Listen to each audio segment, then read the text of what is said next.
Halo teman-teman kelas 5 di seluruh Nusantara. Senang sekali Kak Angga hari ini bisa belajar bersama kalian.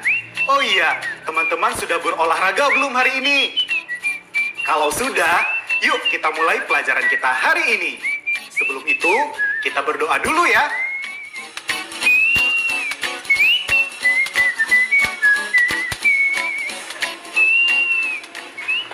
Ayo membaca.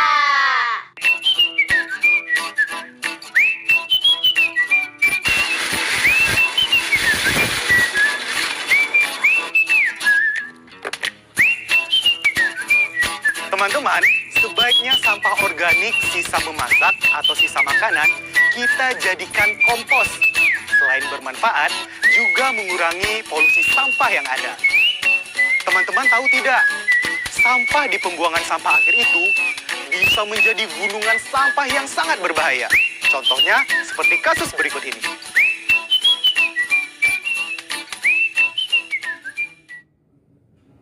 Tragedi longsor sampah. Guguran hujan selama 2 hari berturut-turut mengakibatkan sampah di tempat pembuangan akhir sampah Lewi Gajah di Kecamatan Cimahi Selatan, Kota Cimahi tidak mampu lagi menahan beban air. Gunungan sampah setinggi 50-70 meter ini akhirnya longsor. Jutaan kubik sampah mengalir deras dan menimbun puluhan rumah di Kecamatan Batu Jajar dan Cimahi Selatan, Jawa Barat. Tragedi ironis ini terjadi pada tanggal 21 Februari 2005 dini hari saat warga tertidur lelap. Diperkirakan sebanyak 143 jiwa meninggal.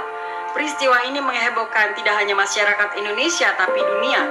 Banyak institusi yang akhirnya sadar tentang pentingnya pengelolaan sampah yang baik dan benar.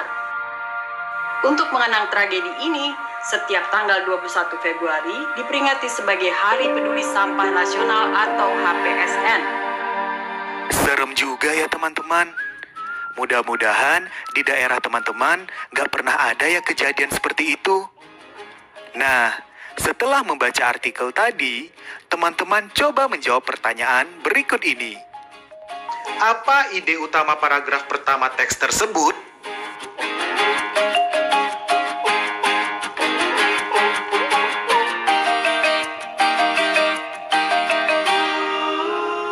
Ide utama pada paragraf pertama adalah longsornya gunungan sampah di Lewi Gajah, Cimahi. Paragraf mana yang menyebutkan waktu kejadian?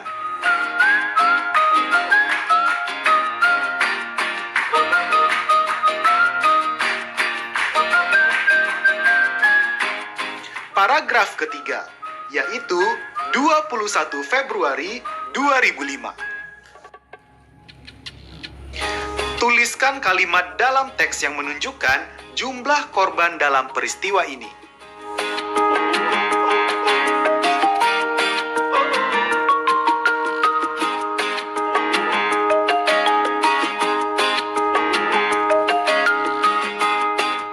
Bunyi kalimatnya adalah, diperkirakan sebanyak 143 korban jiwa.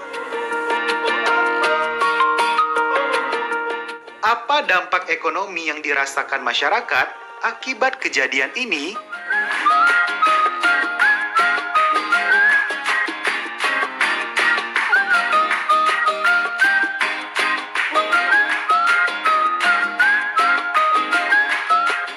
Ya, betul sekali.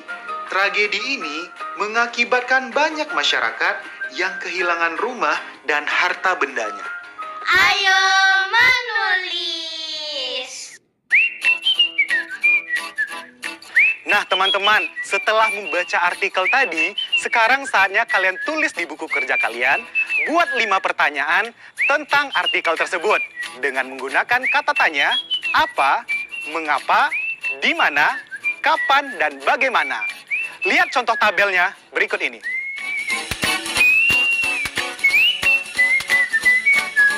Tulislah di buku kalian masing-masing ya. Ayo berlatih. Rumi, kamu lagi ngetik apa sih? Kok dari tadi dihapus terus? Lagi bikin karangan ya, tapi aku nggak puas. Salah-salah terus. Salah ketik lah. Aku ngerasa kalimatku nggak bagus lah. Ya udah, kamu ketik aja dulu. Nah, selesai mengetik, habis itu kamu baca lagi, terus kamu sunting. Sunting? Apa itu ya? Coba buka kamus kamu. Teman-teman tahu nggak? Setelah kita menulis sesuatu, entah itu menulis karangan, pesan, surat, dan lainnya, ada tahapan selanjutnya yang dinamakan menyunting. Menyunting adalah memeriksa kembali suatu tulisan dengan tujuan mengurangi kesalahan agar tulisan menjadi lebih baik. Perhatikan 2 tulisan berikut ini. Tulisan di tabel baris atas adalah tulisan yang belum disunting. Sementara tulisan di baris kedua sudah disunting penggunaan katanya, ejaan, tanda baca, dan singkatan.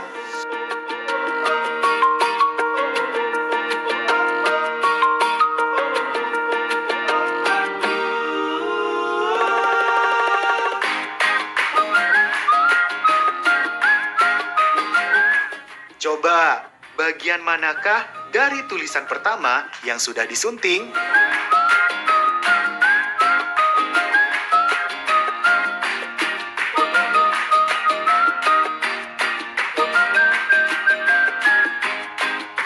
Nah, sekarang kita latihan sama-sama yuk.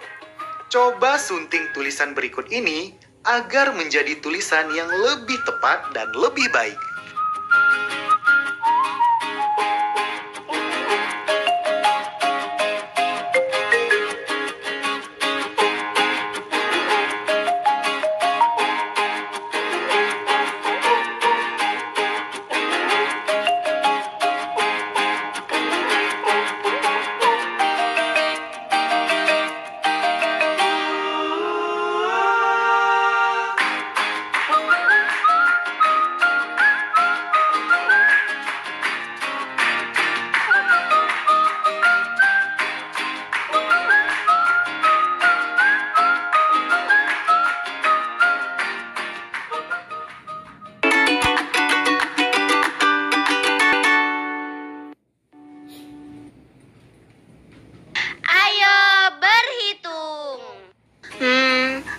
Ngapain sih?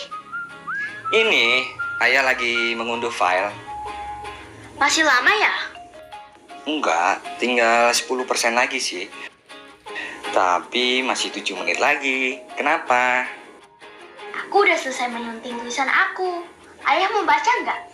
Oke, boleh. Berikut ini adalah file yang diunduh oleh ayah Rumi. Bisakah kalian menghitung berapa lama waktu yang diperlukan untuk mengunduh file ini? Cara menghitungnya sama seperti yang sudah dijelaskan kemarin ya.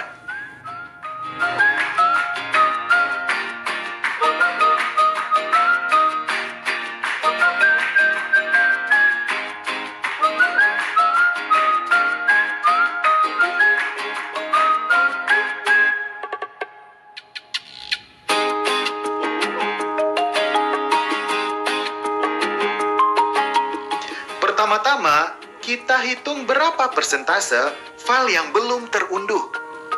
Seluruh total file yang perlu diunduh sama dengan 100%. Sementara file yang sudah diunduh sebanyak 90%. Lalu, tinggal kita kurangi saja. 100% dikurangi 90% sama dengan 10%. Berarti, file yang belum terunduh sebanyak 10%. Nah, 10% ini membutuhkan waktu 7 menit untuk mengunduhnya. Untuk mencari total waktu yang dibutuhkan, kita tinggal membalik pecahan persentasenya saja. Menjadi 100/10 dikali 7 menit. Sama dengan 70 menit. Jadi, total waktu yang dibutuhkan untuk mengunduh file adalah selama 70 menit. Ayo menyimak. Teman-teman ingat kan? Kemarin kita sudah belajar mengenai bilangan pi yang merupakan sebuah bilangan desimal. Sebetulnya, apa sih kegunaan bilangan pi di kehidupan kita sehari-hari? Ini salah satunya. Coba perhatikan gambar berikut ini.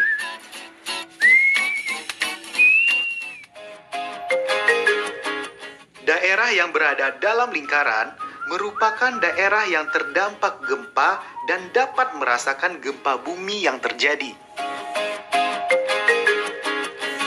Jadi, kita ingin mengetahui luas daerah yang terdampak gempa. Maka, luas lingkaran dapat digunakan untuk menyelesaikan masalah tersebut. Misalnya, pada ilustrasi ini, diketahui perkiraan jari-jari lingkaran adalah 500 km. Maka, luas daerah terdampak gempa yang dapat diperkirakan adalah 3,14 dikali 500 pangkat 2. Sama dengan 785.000. Jadi, luas daerah terdampak gempa pada gambar peta tersebut adalah 785.000 km. Ayo mencoba. Tahukah kamu mengapa gunung berapi meletus dan mengeluarkan magma? Peristiwa ini terjadi karena ada energi panas bumi di dalam perut bumi yang menghasilkan suhu yang sangat panas. Ada beberapa dampak positif dari energi panas bumi dan meletusnya gunung berapi. Salah satunya adalah terbentuknya sumber air panas yang merupakan hasil perpindahan kalor dari panas bumi ke permukaan. Nah, teman-teman, coba jawab pertanyaan berikut ini ya. Pada sumber air panas di wilayah meletusnya gunung berapi, suhu air meningkat sebanyak 0,5 kali. Diketahui, suhu awal sumber air panas sebelum meletusnya gunung berapi adalah 37 derajat Celcius. Berapakah suhu setelah terjadi peningkatan?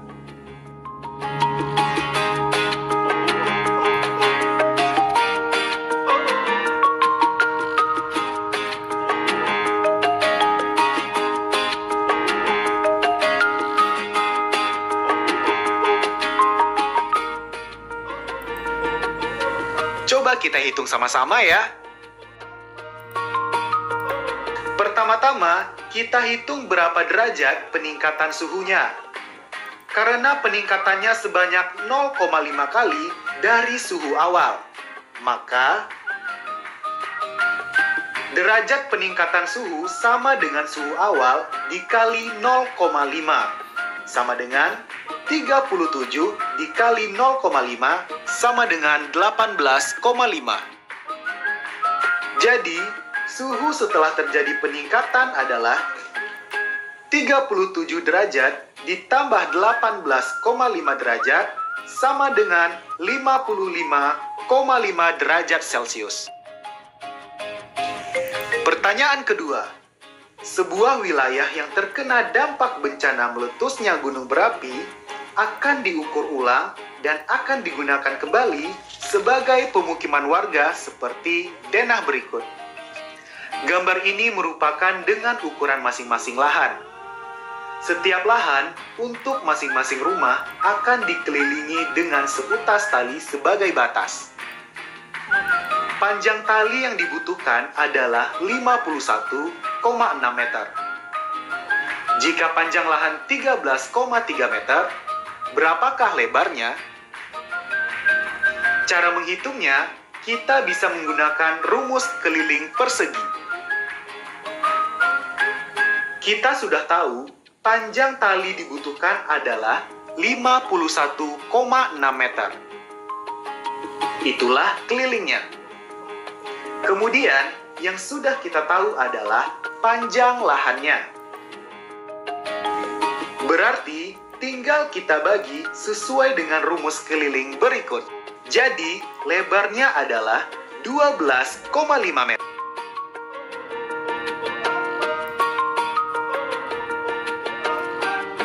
Jawablah pertanyaan berikut ini di buku kerja kalian. Pertanyaan pertama.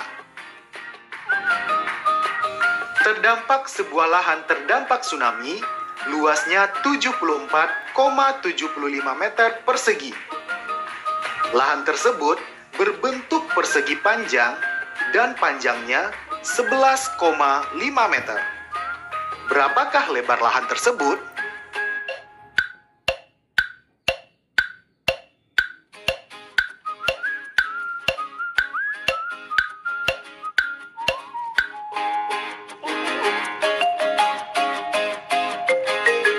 Sudah? Nah, untuk menjawab ini, kita bisa menggunakan rumus luas persegi panjang seperti berikut. Jadi, lebar lahan tersebut adalah 6,5 meter. Pertanyaan kedua. Bantuan berupa beras seberat 11,75 kuintal diberikan kepada warga pantai ujung timur yang terkena bencana tsunami. Jika beras tersebut akan dibagi dalam beberapa bungkusan seberat 1,25 kg, berapa banyak bungkusan yang bisa dibuat?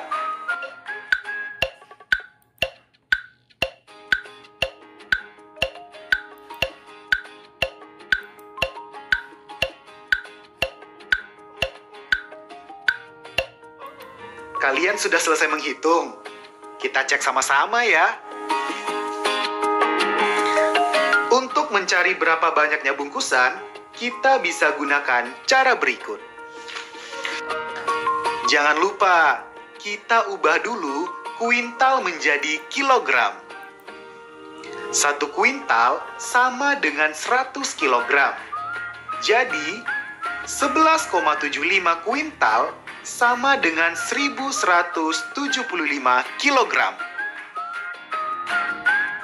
Selanjutnya, tinggal kita masukkan angkanya ke dalam rumus. Jadi, banyaknya bungkusan yang bisa dibuat sebanyak 940 bungkus.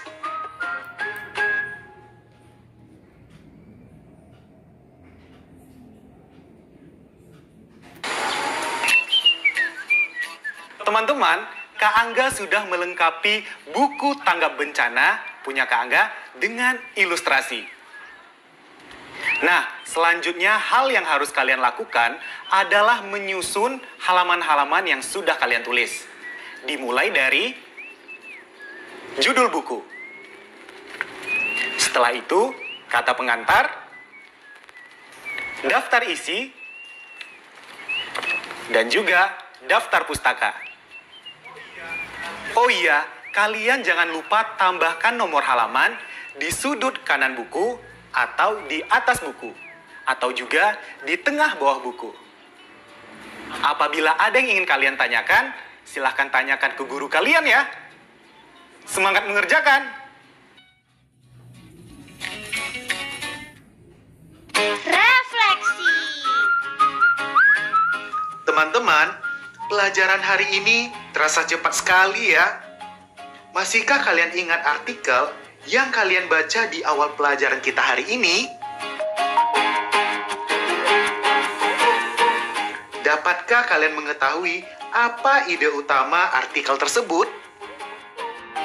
Lalu, dapatkah kalian membuat pertanyaan menggunakan kata apa, mengapa, kapan, di mana, dan bagaimana berdasarkan artikel tersebut? Kemudian, kalian masih ingat kegunaan bilangan pi kan? Nah, terakhir, pastinya sekarang kalian sudah paham bagaimana menghitung pembagian desimal.